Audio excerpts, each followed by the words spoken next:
everyone, it's Allison here from the Barrington Area Library, and I am so excited to introduce the one and only author of our book of the summer, Esta Spalding. Esta, thank you so much for being here with me today. Oh, thank you so much. It's thrilling to be here. I'm just excited to be able to talk to you and through you, talk to readers. Great. I'm curious to know, because your biography says that you grew up on an island, much like your characters. Yes. So I grew up in Hawaii.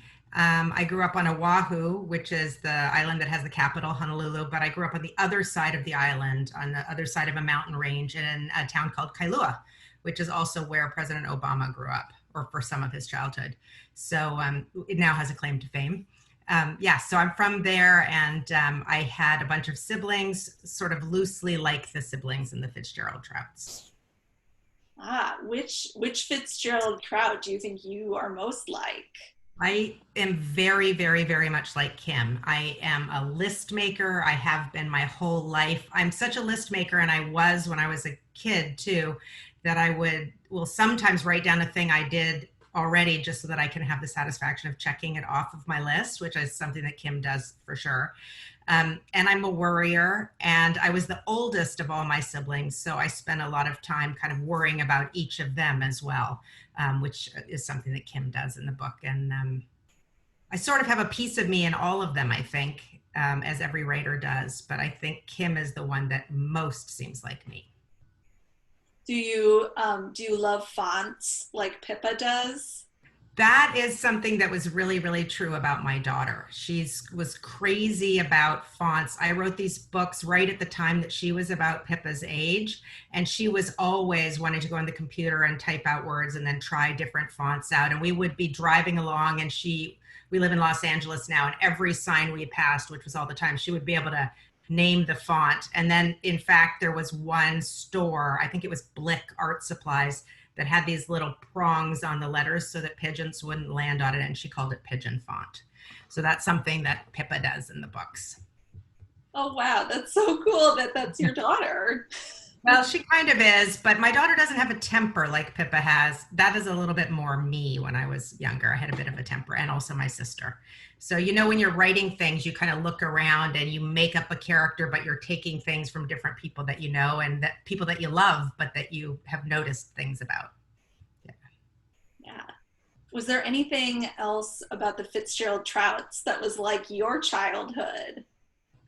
For sure. I'm from a blended family. I have, a biological sister, and then my dad remarried. So I have a half brother through that remarriage. And then the woman he married already had a kid. So I have a step brother, and then it goes on and on and on because my mom also remarried and their steps. So I have, if you string it all out, I have like 11 siblings through various versions and different kinds of parents. And so I really always, when I was a kid, was looking for stories about blended families, stories that had step parents and stuff. And there just weren't that many. And when I started to write this story, it was a little bit because my daughter was asking me how I was related to all her aunts and uncles and which ones were real. And I said, they're all real, but I wanted to explain our connections in our family tree. So that was the start of telling these stories. Was to tell about my own family. I love that the kids are so used to drawing the map that they sort of have it down, and it's just a common social moment for them to quickly sketch it in the ground or something. Yeah, how they're all connected, which was something I always found myself doing. People couldn't picture it. I think it's easier to picture it now because there are many more families that are blended families. But when I was a kid, it was sort of more surprising to people to hear about all the relationships. Yeah. Well, it's great to see more representation of different kinds of families in kids literature. And speaking of kids literature, so Kim is obsessed in the book with another book, a fictional book, I assume, that you created called The Perfects. And the whole book flips over and becomes The Awfuls. So right. I'm very curious to know if you were thinking of any real books when you created that idea. So, well, for one thing, when, as I say, I had this family that was so different from other families when I was a kid.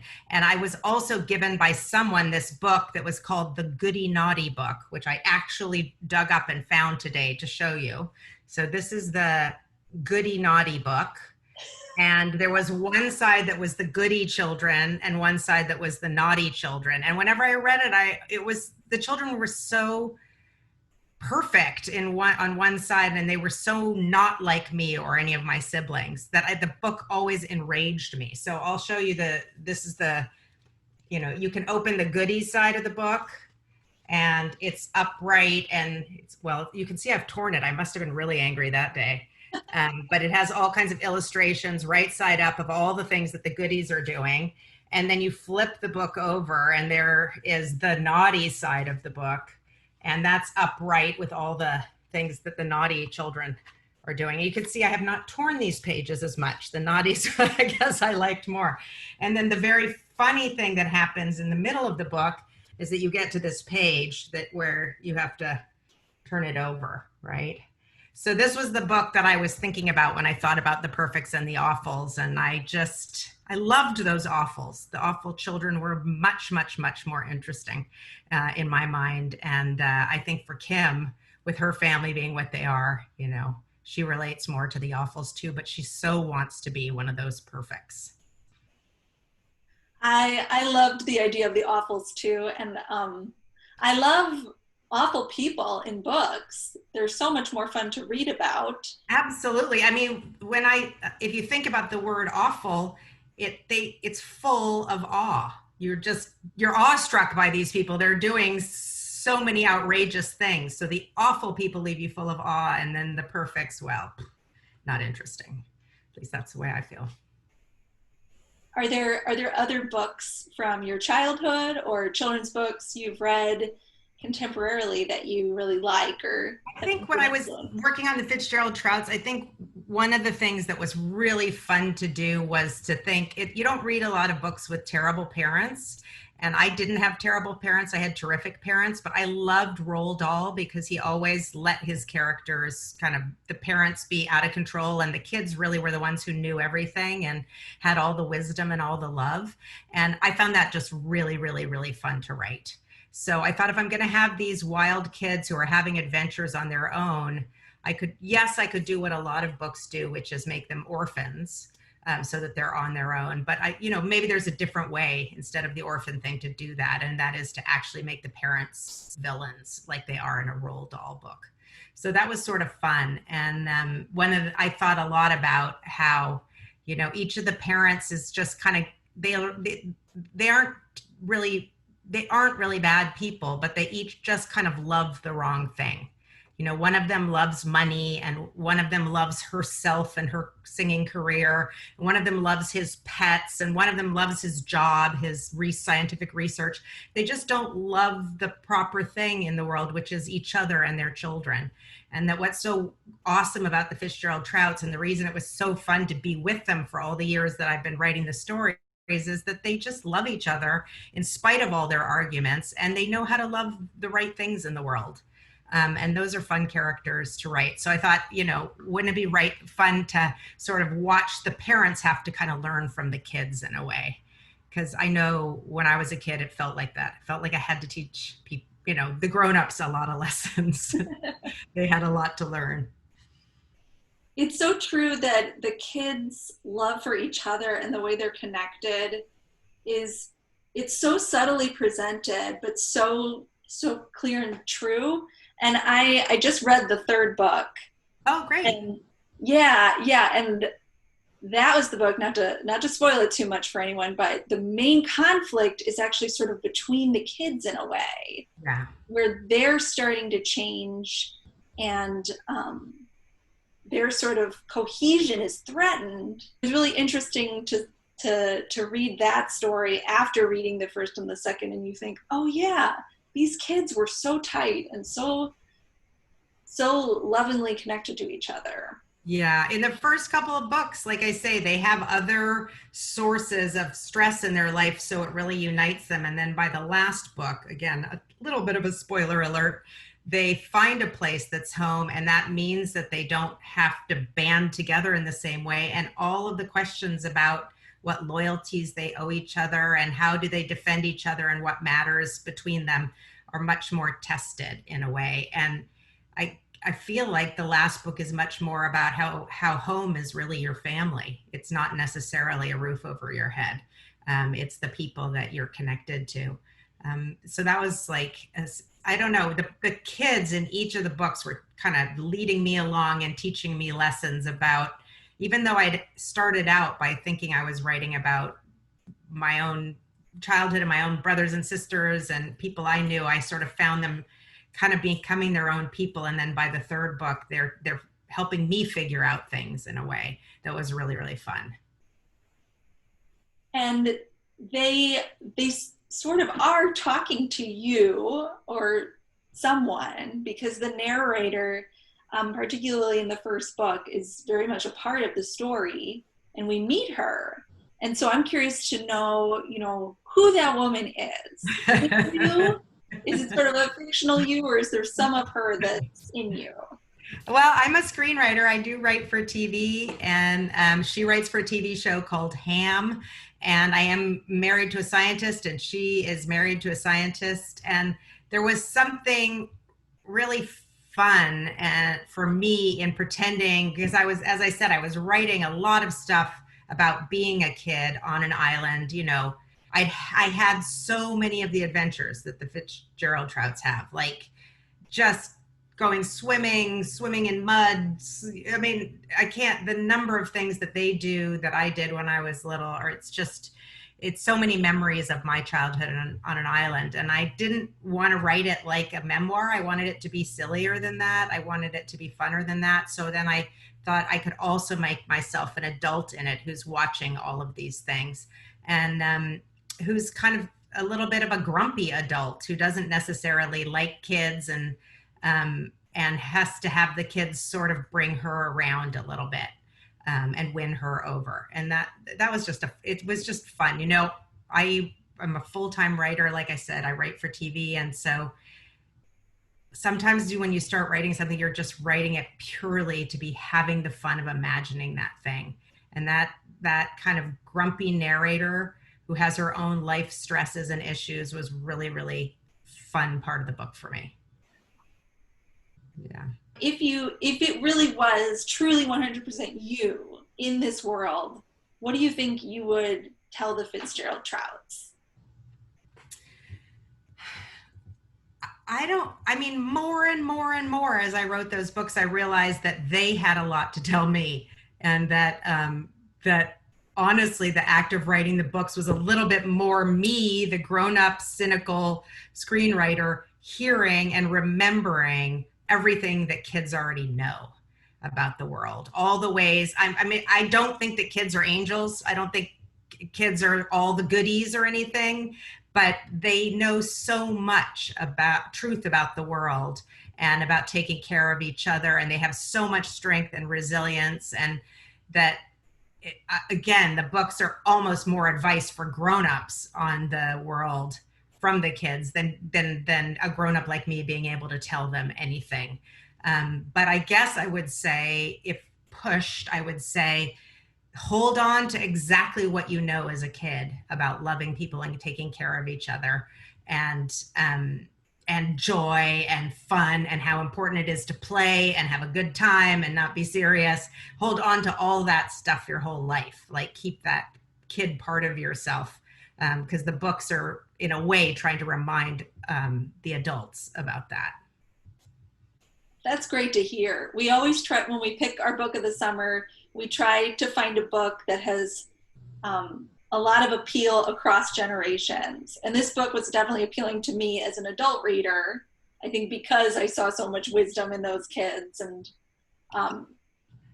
they just felt like such good advocates for themselves and for the strength of children. So I'm also like the resilience and ability to navigate the world and figure things out and know way more than anybody gives them credit for. And I was as I wrote it, remembering all of those feelings and trying to remind myself not to assume that my own daughter was helpless or didn't have those, to remember that she has all those things too. All right. One of the things that the kids love in particular is what you call Ginker Cake. And I will tell you that I made Ginker Cake, though I did have to substitute ginger. Yes, that's good. It's very expensive to import Ginker from the island. And it was delicious. And so I'm wondering if that was truly a favorite treat of yours, or if there's other foods you really, really like from your childhood. When I grew up in Hawaii, we really did have these amazing traditions, like going up into the hills to pick things and make incredible, like, baked delicacies and stuff. I remember making this amazing coconut pudding when I was a kid, and Ginker cake is a kind of spice cake, and you can substitute ginger. And I loved making it when I was little. I taught my daughter to make it. It's just a really easy cake. And baking cake, I mean, you take all this stuff that isn't very yummy and you somehow magically combine it and make it warm. And then it's amazing. It's like the best food. I love any kind of cake. So what could be better than to spend like a rainy day baking cake and eating it and reading a book? I agree. I love cake too. I have a website too, and it has a bunch of different smoothie recipes because we used to make so many different kinds of amazing, amazing smoothies. Yeah. I've been working through those as well. Oh, great. Thank you. I donned my tropical beach hat, and it's a lot of fun. So tell me, what's the best thing about being a writer of children's fiction, or a writer for TV in that case? I was the most indecisive person you can imagine. I wanted to be everything when I was a kid. I wanted to be a doctor. I wanted to be the president. I wanted to be, just every profession you could imagine, I wanted to be. And it never occurred to me to be a writer, even though I loved books so much. And even when I went through high school and then I went to college, I actually studied at college to be a doctor and was going to apply to medical school and so on. And then when I really sat down to think about it, I thought, what do I love more than anything? And the answer was books. And then I sort of said to myself, well, could I do that? So I started to write things. And the thing I found out about being a writer is that you get to be every job. You get to learn everything there is to know about being a private detective. And then you can write a whole story about being a private detective. You get to learn everything there is to know about being a doctor. And I've written for TV shows about doctors and, gone and learned about surgery and watched in on different kinds of surgical procedures so that I could write about that. And so you get to really kind of delve into any part of the world. You get to travel to places you've never traveled by learning about them. So it's the most adventurous job. And, you can do it all inside your imagination in some way. You don't actually have to go to work and do the job part of it. It's the imagining part of it that's so fun. Is there any part of being a writer that you don't like? Well, you have to be, I would say the one thing is you really, really, really have to be tough, because in the early parts of writing things, people are going to give you their thoughts on what you've written, and they're going to have lots of thoughts. And until you really get to know your own writing and what they call your voice, your own way of telling a story, and get really confident about that, you're not going to know which of the things people tell you you should follow and which you shouldn't listen to. You're going to think, oh, I have to change all of that because so-and-so said to change it. And then, no, somebody else said to change it this way. And, so you have to be strong about what you really believe about what you're writing, but also be open to the things that will make it better, because the people who read your work will always be trying to help you make it better. So yeah, you get a real toughness for hearing critiques and for kind of learning what to listen to and what to ignore. And at the beginning, you should listen to more than you ignore. And by the end, maybe ignore more than you listen to. I don't know. That's probably good advice for lots of careers. Yeah. Yeah. Listen a lot at the beginning and listen less later. Once you know what you're doing and know who you are, Yeah. But also, I mean, one of the things you really learn by the end is like you do learn to be able to hear, oh, this doesn't mean I'm not a good writer. This just means there are better ways to tell this story or for this moment to play out, or little things that that you can change, that you have to be open to changing to make your story better. Yeah. Very good. Do you think that the Fitzgerald-Trouts might ever get a TV show or movie? There is somebody, a kids book writer named Chris Harris, who wrote a wonderful poetry book, I'm Just No Good at Rhyming. And he also writes for TV, and he is going to take the Fitzgerald-Trouts first two books and turn them into a television series. So it's going to be live action, I guess, with a family of kids actually driving a car on a tropical island, and it'll include all of these plot and story elements from the first two books. And then if it does well and people like it, then they would do the third book for a second season, I guess. So yes, somebody is at work on it, and it's somebody who's both a TV comedy writer and also a children's book author. So I can't imagine anything better than that. And it's really fun for me because as I say, I write TV, but I don't have to write this one. I just get to watch it happening. And one of the things Chris said as he's been talking to all these different TV networks about it is just that people are really excited because everybody's stuck inside and in houses this summer to get to see a group of kids being outside driving around, you know, on a tropical island and climbing mountains and swimming in waterfalls and all that stuff. So I think when it comes, we'll all be happy and excited and ready to watch it for sure. That sounds really wonderful. I'm so excited to get to see them come to life. Yeah, me too. Me too. All right. Well, thank you so much, Esta, for all of your time, for sharing your thoughts and your wonderful perspective as well as your stories. We're so, so, so happy to have these books as our book of the summer. Oh, thank you guys so much, and happy reading. Happy reading to you. Okay.